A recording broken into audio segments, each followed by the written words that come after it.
How was that decision for you starting this as an entrepreneur before you get to do the work that you currently do?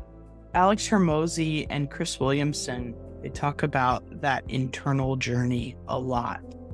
And it's, truth be told, Sumit, I'm still in it, right? I'm only 2 years in, really, of executive offsites. And so it's absolutely been a full journey internally to trust myself. I think first and foremost, many people say that your best value in the world can happen on the other side of your greatest wound. And the experience I just laid out for you was really one of my greatest wounds. So there was obviously learning of looking oneself in the mirror. The entrepreneurial journey is also just a daily exercise of looking myself in the mirror and navigating areas where I don't feel quite confident, and then needing to take responsibility for myself to get the confidence. Whether it's, for example, most of my clients have been in for-profit teams and specifically product teams.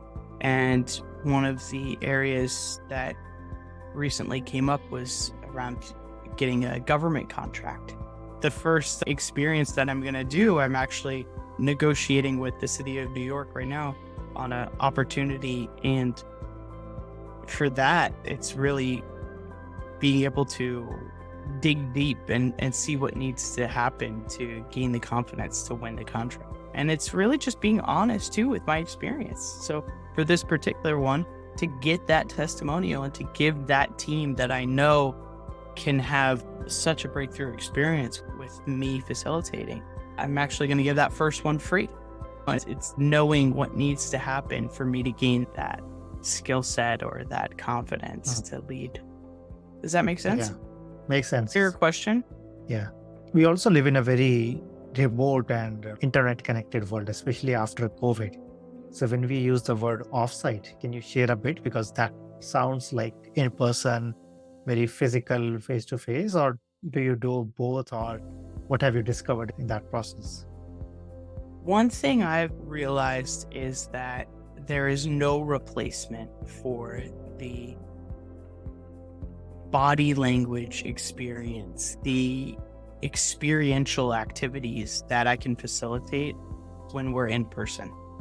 That is bar none the best.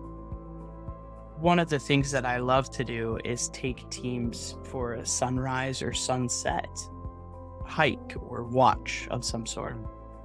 There is a bonding aspect that happens just by being in nature and taking care of the awe factor that only nature can really create.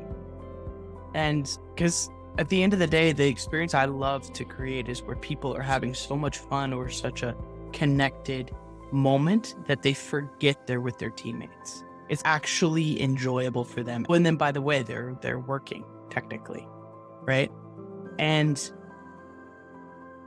that's an aspect that is bar none my favorite to facilitate. However, in needing to accommodate companies of all shapes and sizes and budgets, etc., I do virtual offsites, I do in-person workshops, and then I do multiple day offsites to accommodate what the team is able to do.